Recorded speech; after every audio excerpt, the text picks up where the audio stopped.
All right guys, welcome back to another video. Today I'm going to be going over how I grew my chest, because in the past year I have added a lot of mass to my chest. It looks completely different. It has always been a super big struggle for me to grow my chest. It's been a huge weak point, but I've completely changed how I approach my training. So first I'm going to do a little voiceover workout and kind of just go over the exercises that I do. Then after that I'm going to sit down and go over a few training philosophies that I now follow and that I've done to see a lot of growth. So if you want to grow your chest, stay tuned, and I hope you guys enjoy this video. Let's get started with the workout. All right, so we have my chest workout from earlier today. So I do have 2 different push days, and this one is my second push day of the week. When I go deeper about my training philosophies, then I'll talk about my other chest routine. All right, so first exercise was 4 sets of 8 to 12 reps on incline dumbbell bench. So something that I've been doing more recently is actually lightening the weight and then just making it feel harder. I used to just grab 75s and just bust out a quick 6 to 8 reps, but now I'm lightening the weight and just focusing on the squeeze and the contraction more. I'm not exactly sure who said it, but somebody said that you should try to make the lightest weight possible feel heavy. So I think I'm doing 60s here, and I'm doing a lighter weight that I normally do, and just getting a really good contraction and full range of motion with the movement. All right, so next we have pec deck or machine flies, 3 sets, 8 to 12 reps. So for these, I really am focusing on squeezing my chest together tight. I like visibly look at my chest and see the muscles squeezing together. Again, I've found that doing a slightly lighter weight and going slower, really squeezing, works a little bit better. And then I may do, a few speedier reps towards the end just for like that extra pump and blood flow, a little combination there. This exercise and cable flies have definitely contributed a lot to my chest growth just because of all of the blood flow just straight isolated in the chest. And then the last thing for chest today was machine press. Again, 3 sets of 8 to 12 reps. I know I've said 8 to 12 reps a lot. That's just kind of typically the range that I stick to, unless it is a compound lift like the squat, bench, or deadlift, just because I have a little bit of a different programming for that. I'll explain the whole 8 to 12 rep thing here in a minute. But this machine is great because you're really able to push yourself to failure on it. If you're someone who trains alone and you don't have a spotter, I really like machine movements just because you really can push yourself to absolute failure without having to worry about risking an injury. Something that I've liked to incorporate on this before is a rest pause set, which is basically just a set where you choose a weight that you can do 10 reps for. So you'll do your 10 reps, rest 15 seconds, or 10 breaths roughly. Then you'll do 6 reps, rest 15 seconds, and then you'll do 4 reps. So now instead of 10 reps, you did 20 reps total, which is just a really good way to push yourself past your limits. All right, so those were the 3 movements that I did for my chest today. I'm gonna do a quick little montage of the rest of the workout, my shoulders and triceps, and then I will go over some of the key things that I changed and implemented into my training to grow my chest. So enjoy the rest of the workout.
All right, so we're back, and for me it's been like 5 seconds. So now we're gonna go over the next part of the video. So probably the biggest thing that you can do if you're not seeing results is training to failure. Now this does not mean injuring yourself, because if you constantly are doing 1 or 2 rep maxes, that's probably not gonna end well for you. You're gonna be putting yourself at a big risk. So this is where that 8 to 12 rep range comes into play. So like I said earlier, other than the big 3 compound lifts, I will pick a weight that I can do 8 reps with, and then I will push myself to failure and try to go to 12. So that medium rep range is great to build muscle.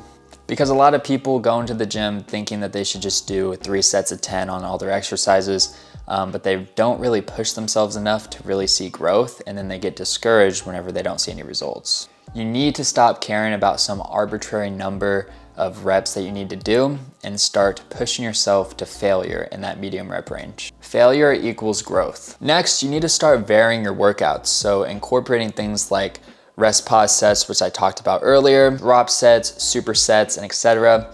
They're all just gonna stimulate your muscles in new ways. I did the exact same program for 2 years straight and saw results for maybe the first 6 months, but then after that, really had nothing to show for. After I started switching up my program every 3 to 4 months, changing the exercises that I do, and finding new ways to attack my muscles, I really started to see a change. Specifically in my chest, just because that has always been my biggest weak point and something that I have focused on. The last thing, which is very important that I've learned a bit more recently, is that dumbbell, cables, and machines are gonna be far more beneficial for you than doing barbell movements. I know that barbell bench is seen as like the holy grail of a chest workout, but after just 12 weeks of quitting barbell bench, I saw a huge change in my chest. It was fuller, rounder, and just overall had a better shape.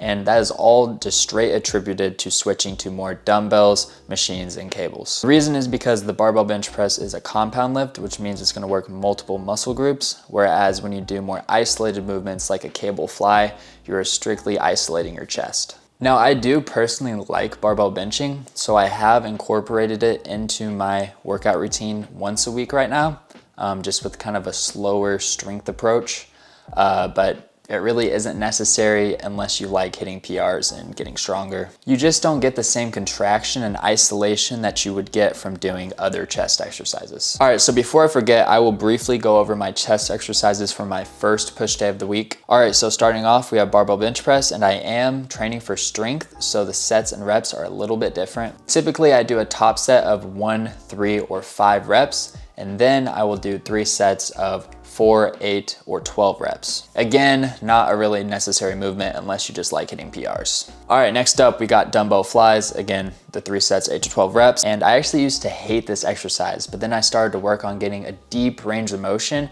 And now I actually really love it because I feel a burn like I don't really get on any other chest exercise. Just from doing this movement consistently for the past 8-ish weeks, I definitely have seen an improvement in my chest. I watched a clip of Arnold do these, and he took the dumbbells so far back all the way to the top.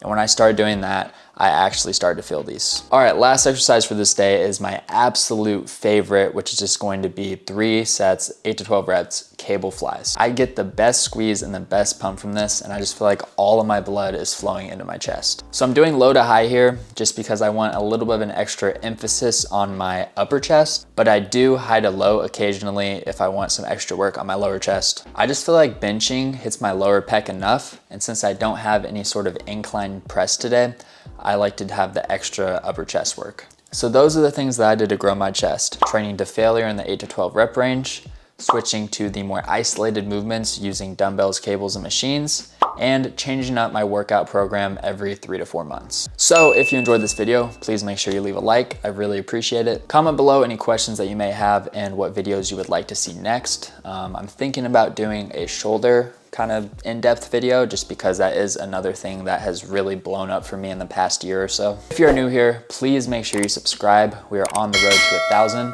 At the time I'm recording this, I think I'm at around 820.